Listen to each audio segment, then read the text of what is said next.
తెలంగాణలో ACB rides ఇంకా జరుగుతున్నాయి. హైదరాబాద్, రంగారెడ్డి, వరంగల్లో ఏసీబీ సోదాలు చేస్తోంది.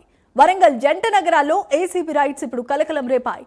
హనుమకొండ డిప్యూటీ కలెక్టర్ వెంకటరెడ్డి ఇంట్లో ఏసీబీ అధికారులు సోదాలు చేశారు. ఆదాయానికి మించిన ఆస్తుల కేసులో తనిఖీలు నిర్వహించారు. తెలంగాణ వ్యాప్తంగా 10 చోట్ల ఏకకాలంగా సోదాలు చేశారు. అక్రమంగా వందల కోట్లు సంపాదించినట్లుగా ఆరోపణలు వస్తున్న నేపథ్యంలో ఏసీబీ రైడ్స్ కొనసాగుతున్నాయి. గత నెలలో 60,000 రూపాయలు లంచం తీసుకుంటూ ఏసీబీకి వెంకటరెడ్డి చిక్కారు. ఈ దాడిలో సుమారు 30 లక్షల నగదు, విదేశీ మద్యాన్ని కూడా సీజ్ చేశారు అధికారులు.